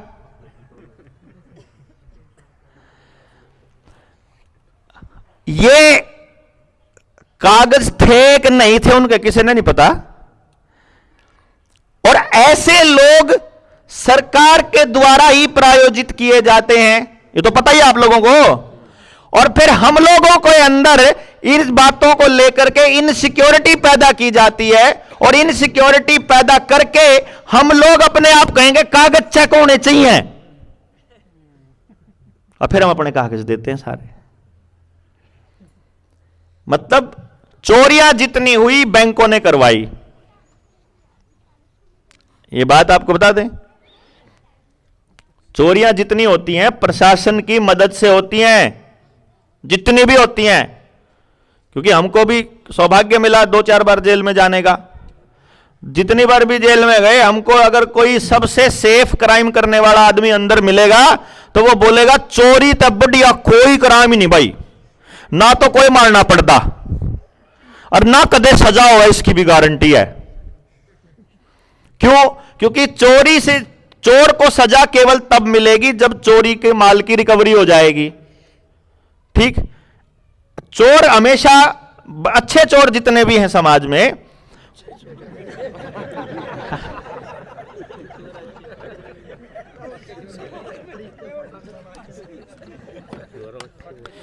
चोर का इंटरव्यू होने लग रहा था। हाँ जी, चोर का इंटरव्यू होने लग रहा। हाँ जी चोर जी दसो जी ये गल, करे जी पूछो जी, करे जी केड़े घरां च चोरी करके तुहानू सब तो ज्यादा मजा आंदा है, ज्यादा फायदा होंदा है, समान मिल जाता है? वो कहना भाई गल ये है, मास्टरा ना छोड़ गए, किसी के घर में बढ़ जाओ कुछ ना कुछ पाए जाओ है, मास्टरा का तो फ्रिज में भी किताब पावे। बोला जी फिर, और कभी आपने नेता के घर भी चोरी करी? नहीं नहीं नहीं नहीं, साडी यूनियन का असूल है कि स्टाफ मैंबर के घर चोरी नहीं करनी। ठीक है ना, कहता स्टाफ मेंबर नेता तुम्हारे स्टाफ मेंबर कैसे हो गए? चोरों में और नेताओं में तो दिन रात का अंतर है। कहता हाँ फिर असी केड़ा मना करते हैं, साडा दिन रात का अंतर है, असी जेड़ा काम रात को करते हैं वो दिने करते हैं। भाई जौन सा काम हम रात को करते हैं नेता दिन में करे, तो चोरा में और नेताओं में कोई ज्यादा फर्क नहीं होता असल में। तो मैं इसलिए बोला था जो समाज में अच्छे चोर हैं, सभ्य चोर हैं, वो हमेशा जो भी चोरी करते हैं वो सरकार को, पुलिस को बता के करते हैं, बकायदा उनका हिस्सा अलग रखते हैं।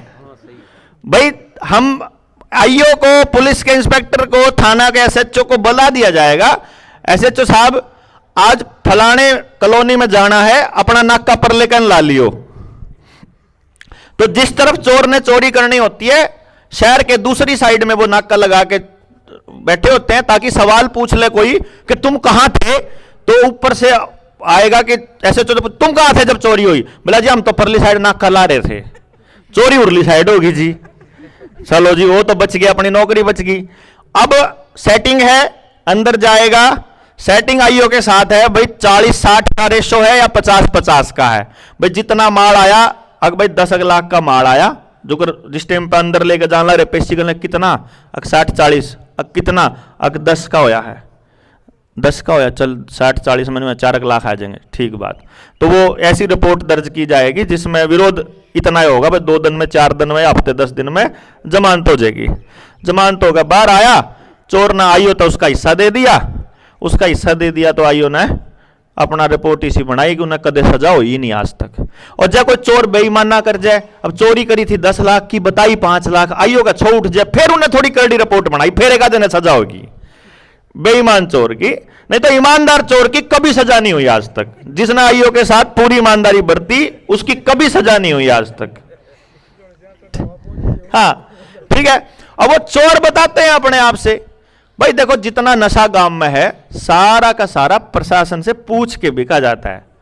अब वो इब्नू कह देंगे कि विधानसभा में, लोकसभा में चर्चा होने लग जाएगी, अगर भाई थारा इतना नशा बिकन लग रहा, तुम नशे के ऊपर कोई वो नहीं करते, कार्रवाई नहीं करते इतने नशे के ऊपर, तो कार्रवाई करने का फिर क्या खेल होगा? अगर देख भाई मेरे शाम हिंदू कर मास्टर नहीं कहा करेगा, मास्टर की सेटिंग कर चल रहा है, नकल मरवानी है, पर अगर देख बात तो ठीक है चुपचाप ले, तो मैं मेरी आंखें आगे नहीं करते गल, बस मेरा मुंह परान हो चाहे कुछ कर लिए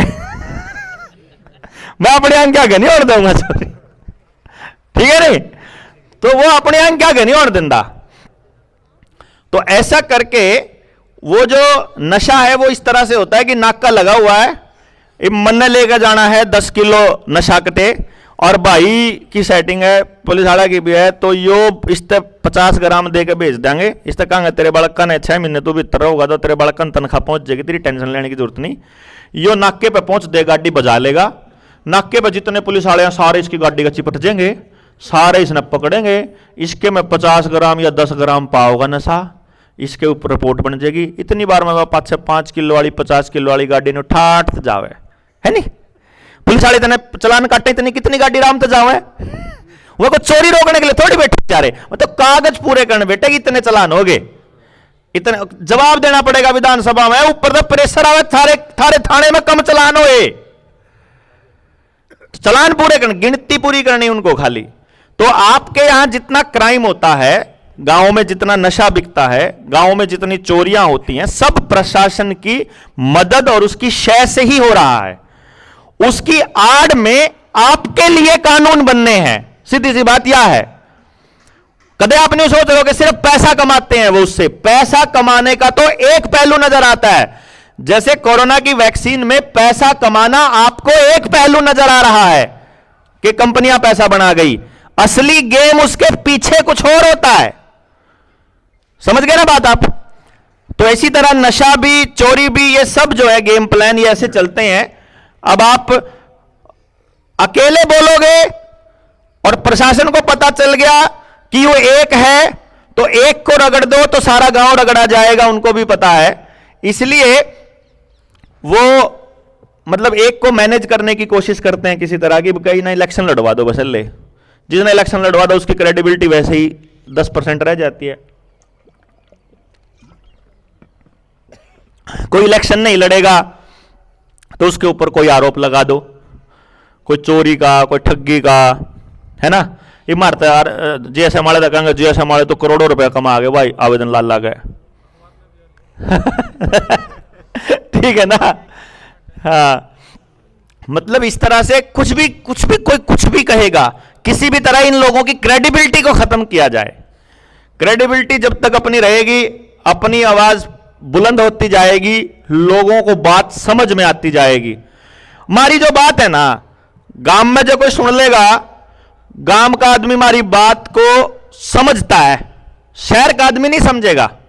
शहर के आदमी के साथ प्रॉब्लम क्या है कि शहर का आदमी तो ऐसा है और दुकान पे पैदल जाना पड़ेगा, उस कैटेगरी का है वो, इतना काम करना पड़ेगा, इतना बड़ा षड्यंत्र है। अपने बस की बात नहीं भाई। गांव में समस्या दिखी तो ये तो शहर बाजा था अगला। गांव में समस्या को ठीक करने की बजाय वो शहर में भागा ही समस्या को छोड़ के था। तो पलायनवादी सोच का आदमी है शहर का, वो लड़ने वाला आदमी नहीं है। लड़ने वाला तो बस यो है जिस पे लट रहा है अगर मैं, और यो कितने एक दिन रहोगा वो बात नहीं आ रही है, इतना इस पे यो लट धरा है, इतने समझा दो बस इसने, बाकी फिर आपने कुछ नहीं करना, यो आपको देख लेगा गांव वाला। जिसके समझ में नहीं आई तो फिर यू इसने बरगला देगा फिर शहर का आदमी, क्योंकि वो शहर का आदमी थोड़ा लालची भी है, वो शहर का आदमी समस्या से भागने वाला भी है, वो शहर का आदमी को प्योर चाहिए, लेकिन किसान ने नहीं मिलना चाहिए उसका पीसा। मतलब ऐसा है दुकान पे बड़े बड़े किसी ब्रांड पे पूजा होगा वो, और किसान को दिन दिया ना उसका गड़ कटा है। डॉक्टर पे करवाया होगा 5 लाख का ऑपरेशन, जरूरत कौन थी, लेकिन किसान ने न्यू नहीं कहेगा कि तू मतलब वैदिक खेती कर ले, तेरा खर्चा हम पुगा देंगे। वो फैमिली डॉक्टर ने पाल देगा, फैमिली फार्मर ने नहीं पाल सकता। वो इस टाइप का है। तो उनकी सोच पे भी काम करना पड़े। तना अपने बालका की मेडिकल का खर्चा घटाना हो तो किसान तो दे दो, किसान ने बचा ले, किसान ने बचा लेगा तो तू भी बच जाएगा, किसान भी बच जाएगा, उसकी जमीन भी बच जाएगी। और फिर इस तरह से शहर और गांव को एक साथ आना पड़ेगा। क्योंकि अभी जब शहर के पास कुछ नहीं था, जब लॉकडाउन लगा, तो शहर के आदमी को भागकर गांव में ही आना पड़ा। शहर के पास 3 दिन के लॉकडाउन का सामान है, बस उससे ऊपर का सामान नहीं है खान का। बड़े बड़े लोग आ गए गांव में। तो गांव ही पालेगा इस देश को, पालेगा तो। और यह बात उद्योगपतियों को पता है। हाँ, 1 साल का राशन सिर्फ गांव में ही है, शहर में थोड़ी है। और अगली बार जब लॉकडाउन लगेगा तो सब भाग करके गांव में ही आएंगे। तो ये गांव के आदमी ही है जो उनको रास्ते में चलते हुए आदमियों को खिलाना, मजदूरों को इतना मदद करना, राहगीर को किसी को दिक्कत आ जाए तो उसके लिए खड़े होना। समझ गए ना। ये 2 दिन से आपके लिए दिन रात 24 घंटे मोटरसाइकिल ठाके न फिरने वाला जो गांव का आदमी है भाई, राकेश जुगर लाग रहा है, जिसका नंबर आप फोन करके कह देंगे कि मैं उड़ा खड़ा हूं, अब रात ने 12 बजे बाजो, रात ने 1 बजे बाजो। ये शहर का होंदा ना, बयानी रह रहा होंदा, फिर ना दिमाग खराब हो रहा, बुला रहे ना, लो पी लिया इसने भाई ये लोग गांव का ही आदमी कर सकता है ये काम। अभी अपने गांव में रह रहे हैं, इस जगह को आपको कैसे समर्पित कर दिया। देखो इतनी शानदार जगह देखी कितने, मतलब ऐसा गजब का वातावरण, इस प्रांगण में इतनी पॉजिटिविटी है। वो जड़ों से जुड़ा हुआ आदमी थे, तो आपको इन्होंने ये जगह दे दी, ले भाई बरत लो, थारी जगह है, कोई दिक्कत नहीं है। न्यू कौन कहा अगर बोला थारी जगह है? तो वो इस चीज को अपने को समझना पड़ेगा कि अगर अपनी लड़ाई है कोई, तो वो गांव के सर्वाइवल की लड़ाई है कि गांव बचाना है। गांव बच गया तो अपना रोटी नहीं मिल जाएगी, बना करें भी खुवा देंगे गांव वाले। और खेती वाले उसमें आंदोलन में, अपना किसानों वाले आंदोलन में, और डॉक्टर अजय हैं अपने साथी, वो सस्पेंड कर दिए सरकार ने। तो वो एक बात कहा करते कि जिन किसानों के लिए मैं सस्पेंड किया हूं ना, कि किसान आंदोलन के समर्थन में बोलने से, बोला उन किसानों का इतना बड़ा दिल है कि सारी उम्र बैठे न खुआ सके वो रोटी, वो ये किसान ही कर सकता है बस। और आपने भी बात यह समझ मारी है, और यो काम असल में ही वो गांव बचाएगा बस। इस पूरे खेल ने, अगर इस लड़ाई में कोई लड़ेगा तो यो गांव ही लड़ेगा।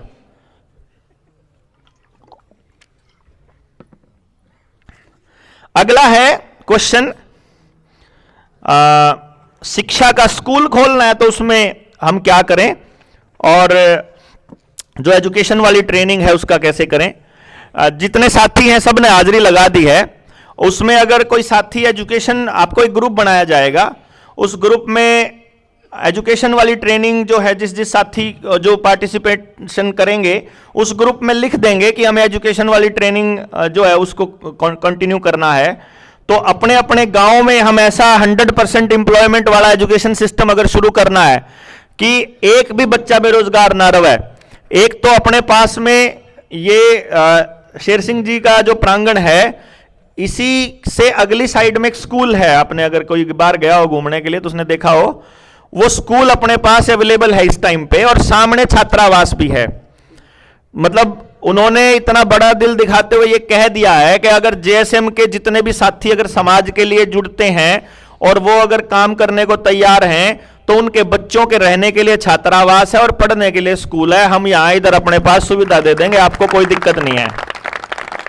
तो ये फैमिली कल्चर अपने आप से इतना बड़ा हो जाएगा धीरे धीरे कि जैसे ही अपने पास इतने टीचर्स ट्रेंड आ जाएंगे। देखो, नौकरी पेशा या नौकरी करने वाले टीचर्स हमको नहीं चाहिए। पिछले 7 साल से मैं रिक्रूटमेंट जारी किए हुए हूं। मैंने मतलब जो यात्रा है, इस ट्रेनिंग की यात्रा जब शुरू की थी कि हम कोई ऐसा स्कूल खोलेंगे। स्कूल खोलेंगे का मतलब है, मैंने 14,000 बच्चों का कॉन्सेप्ट दिमाग में आया कि 14,000 बच्चों से हम स्कूल स्टार्ट करेंगे, वो विद्यालय जो भी होगा। 14,000 बच्चों में यह हो गया कि 10 बच्चों पे एक टीचर को हम लोग रखेंगे। 10 बच्चों पे एक टीचर रखेंगे तो हमें 1400 टीचर्स चाहिए। उसके लिए 1400 लोग डेडिकेटेड। हमने जो कल्चर बनाने का प्लान किया है वो ये बनाया है कि स्कूल के अंदर काम करने वाला चपड़ासी और प्राध्यापक दोनों में से आपकी मर्जी है, आप काम कौन सा करना चाहते हो। आपको इज्जत बराबर मिलने वाली है, चपड़ासी को भी और प्रिंसिपल को भी। अपनी मर्जी का काम करो। आपको लैटरिंग साफ करने में मजा आ रहा है तो आपको उतनी इज्जत मिलेगी जितने प्रिंसिपल को मिलेगी। आपको सेवा करने का अलग अलग है, रसोई में काम करने का मन कर रहा है, जो मर्जी करो, कोई दिक्कत नहीं है। उसके अंदर काम करने वाले व्यक्ति को कोई सैलरी नहीं मिलेगी, किसी को भी, ना मास्टर ने, ना चपड़ासी ने, ना प्रिंसिपल ने। लेकिन आप साल के पहले हमको लिख करके दे दो, थारा बात है, थारा ब्याह है, थारा काम है रिश्तेदारी के, बाहर विदेश में घूमने जी कर रहा है, देश में घूमने तना कितनी छुट्टी चाहिए इस साल में, कितने ब्याह निपटाने हैं, कितना रुपया चाहिएगा, तमने के संसाधन चाहिएंगे, कितना टूर घूमकाने या जो भी तमने चाहिए वो हमारे को बता दो, साल में उतना तुम्हारा सैंक्शन हो जाएगा, बात खत्म। थारा कोई काम रुकने वाला नहीं है उसके अंदर, ठीक है। वहां रहने वाले, काम करने वाले व्यक्ति को आखिरी सांस लेने तक स्कूल में रहने की जगह दी जाएगी।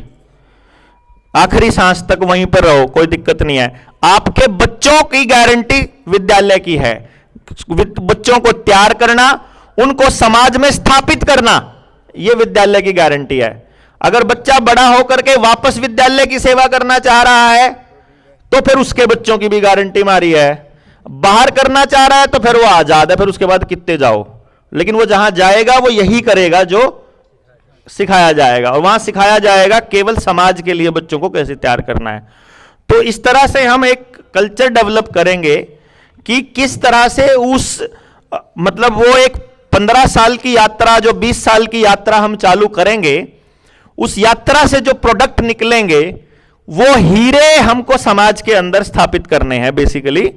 तो वो उसके लिए समझे हुए और ट्रेंड लोग पहले से हम तैयार कर रहे हैं। पिछले 7 साल से रिक्रूटमेंट जारी है। जिन लोगों को मैं चाहता हूं कि मुझे यह आदमी चाहिए अपने उस शिष्य कुल में, उस विद्यालय में, उस मंदिर में, उस व्यक्ति का नाम मैंने लिखा हुआ है और मैं उसको ये बोलता हूं तुम ये बताओ तुम किन शर्तों पर चलना चाहते हो, शर्तें आपकी, बस आप आ जाओ। हमें मालूम है कि यह आदमी जहां रहेगा वहां पॉजिटिविटी और बढ़िया ही चीज आएगी, कोई चक्कर ही नहीं है। हमको नौकरी करने वाले आदमी चाहिए नहीं, तो हमारा सिलेक्शन पहले 1400 आदमियों का होगा, फिर 14,000 बच्चों पे बाद में बात करेंगे हम। तो मेरे ख्याल से it's not a difficult job. 14,000 बच्चों टीचर्स का सिलेक्शन हो गया तो एक मास्टर 10 बालक तो आपको लिया होगा। It's not a big deal मतलब। लेकिन हम इसी तरह से लेंगे जो हमने विजन बनाया है। विजन इस तरह का बनाया है कि वहां से निकलने के बाद समाज में मतलब एक विचार इतना बड़ा मजबूत, मतलब वो जो मैंने आपको कहा था ना कि जंगल बस एक कदम दिखना चाहिए। सरकार ने पहला बेरा लाग गया ना कि ये इतना बड़ा काम करने वाले हैं तो ई बालेंगे आड़ा MLA MP बनाना था हमने सारे ने, जिला पार्षद बना के छोड़ेंगे।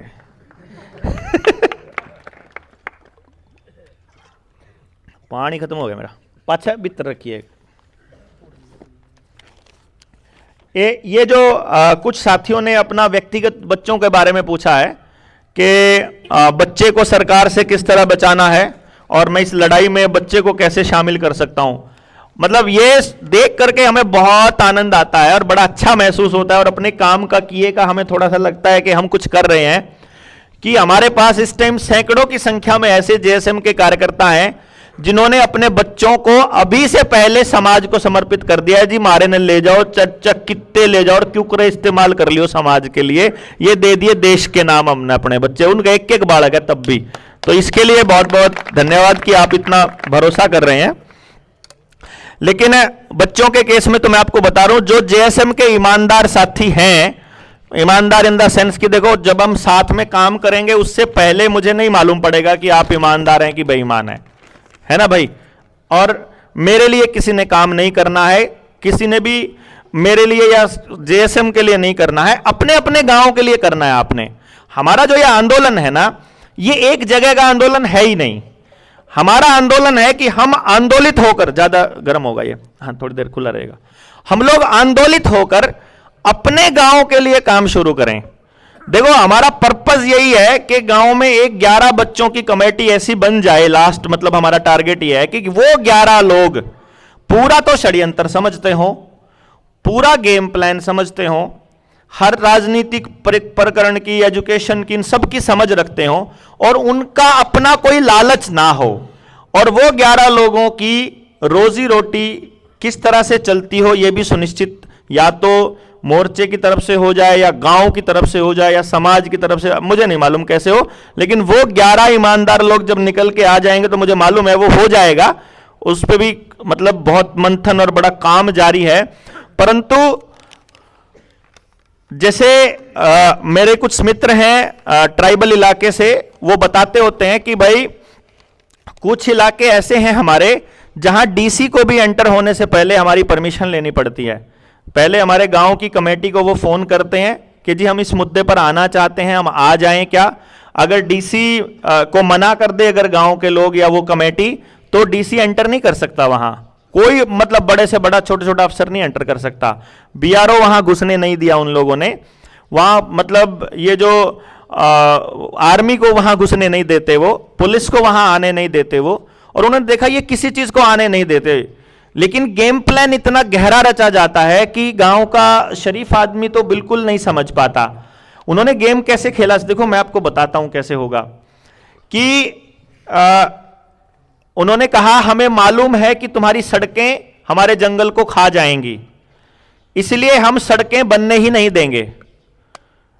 सड़कों का काम ही है जंगल को और गांव को खाना। जहां जहां सड़कें अच्छी हैं उस गांव को सड़कें बर्बाद कर चुकी हैं पहले ही। हाईवेज के ऊपर नजर दौड़ाइए, जहां हाईवे जब चौड़ा हुआ, उस एरिया के अंदर जब जमीनें एक्वायर हुई, वहीं के बच्चों ने ज्यादा पिस्टल्स ली, वहीं के बच्चों ने ज्यादा नशा लिया, वहीं के बच्चे एक्सीडेंटों में सबसे ज्यादा मरे, वहीं के बच्चे आपराधिक गतिविधियों में सबसे ज्यादा शामिल हुए, वही गांव शहरों की तर्ज पर डेवलप हो गए, और अब वहां गांव जैसा कुछ नहीं बचा। अब वो गांव बिल्कुल बर्बाद हो चुके हैं। जिस भी गांव के आसपास सड़क आई, वही सड़क बर्बाद, वही गांव बर्बाद हो गया। जहां भी उद्योग आया, वही गांव बर्बाद हो गया। जहां भी ये कंपनीज आई, वही गांव बर्बाद हो गया। तो उन ट्राइबल लोगों को इतनी समझ है कि सड़क आएगी तो गांव बर्बाद होगा, जंगल बर्बाद होगा, जीव जंतु भी बर्बाद होंगे। अभी किसान को भी ऐसा बना दिया, हत्यारा बना दिया कि उसके खेत में चिड़िया अगर गलती से पड़े हुए गेहूं का दाना उठा ले तो उस पर इतना दवाइयां छिड़क रखी है कि वहीं पलटी मार जाती है वो। मतलब वो खेत में कुछ खा भी नहीं सकता कोई जीव उसके, वहां से मित्र कीट भी नहीं खा सकते, और वो बाकी तो कौन ही खा लेगा। अब उन्होंने क्या गेम खेला, एक एनजीओ को भेजा वहां पर। वो एनजीओ वाले ने जाकर गांव, है क्या सड़े सड़े कपड़े पहन के रखते हो, है क्या गंवार टाइप के जंगली लोग, तुम्हें पढ़े लिखे लोगों की तुम, ये बच्चा बहुत इंटेलिजेंट है, इसको पढ़ने के लिए भेजा करो। इधर एनजीओ ने इतनी अच्छी सुविधा दे रखी है पढ़ाई लिखाई की, तो पढ़ाओ अपने बच्चों को। अब हर किसी को नहीं होता है, लेकिन किसी किसी को रोज शाम को थोड़ा मगड़ मारने की भी आदत होती है ना।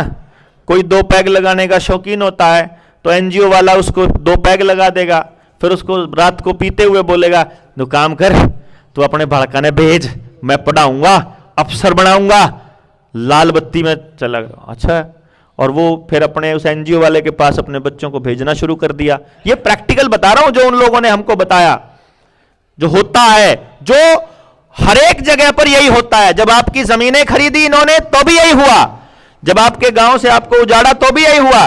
और उस टाइम पर उन्होंने क्या किया, आपके उन जो ट्राइबल लोग थे उनके बच्चों को उन्होंने पढ़ाना शुरू किया फ्री में, एनजीओ ने पढ़ाया। फिर क्योंकि एसटी जो है उनका रिजर्वेशन होता है, तो यूपीएससी क्लियर हुआ, स्टेट का एग्जाम क्लियर हुआ, तहसीलदार लगे, एसडीएम लगे और डीसी बने, और अखबारों में हेडलाइन छपी, अखबारों में छपा, चाहे कितना ही अंधा हो। अब मान लो भाई 1 पोस्ट थी एसटी की या 3 पोस्ट थी एसटी की, और 3 ने अप्लाई कर रखा था, 2 ने करा था, तो दोनों लग गए। क्यों जी, चाहे नंबर कितने आए हो, पढ़े लिखे कितने हैं, उससे कोई फर्क नहीं।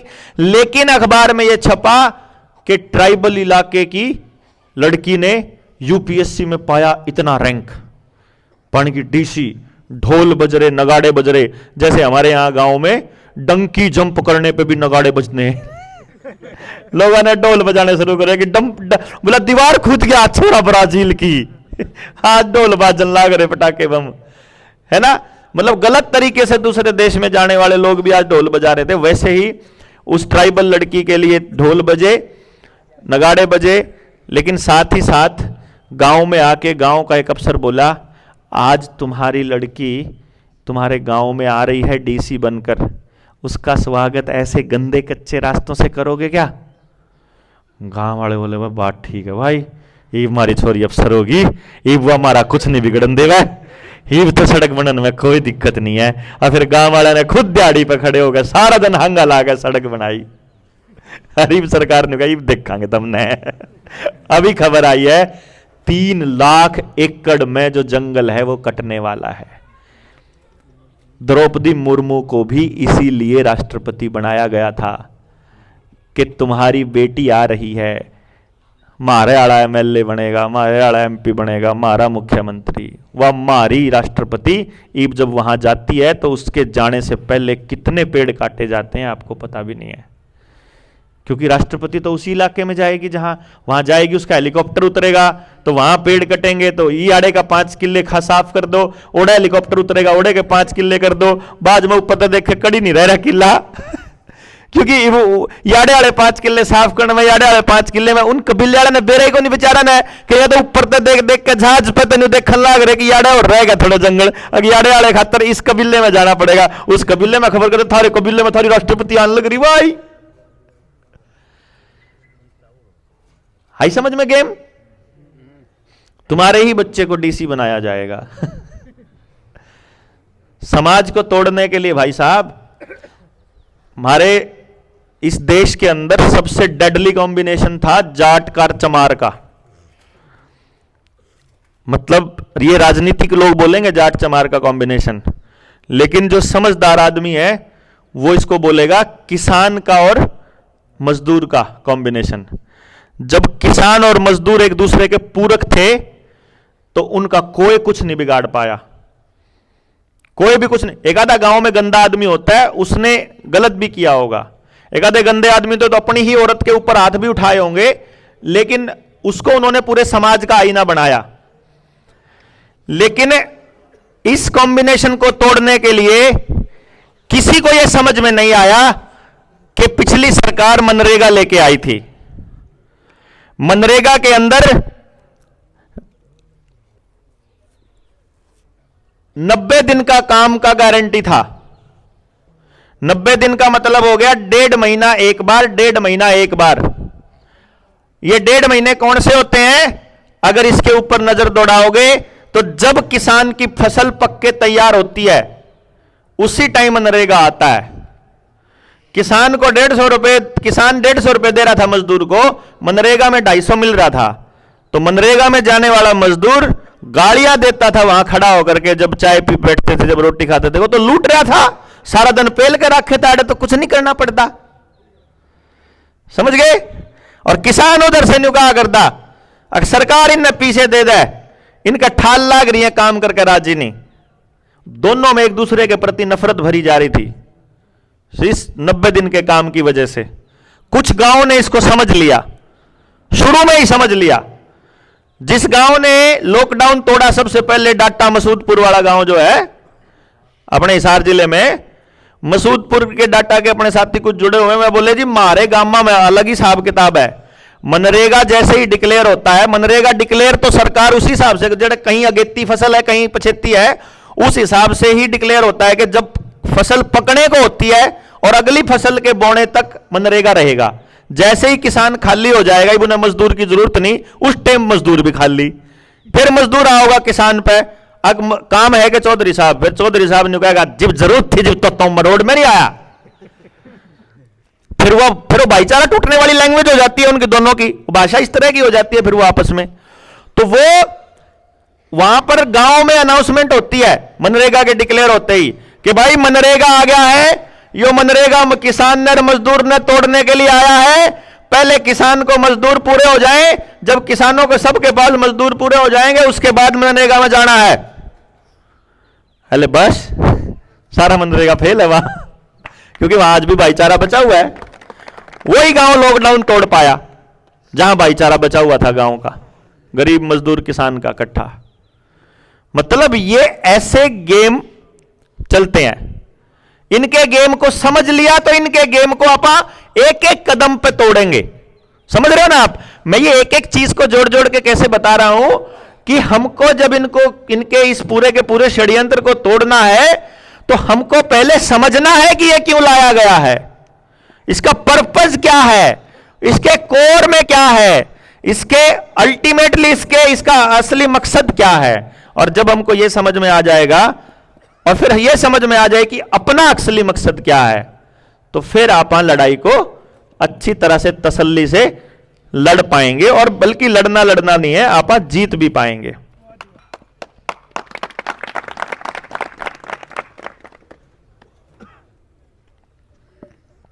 सर्दी लग रही होगी बहुत से लोगों को, जो पतली शर्ट पहने हुए हैं, जानने जी नहीं कर रहा।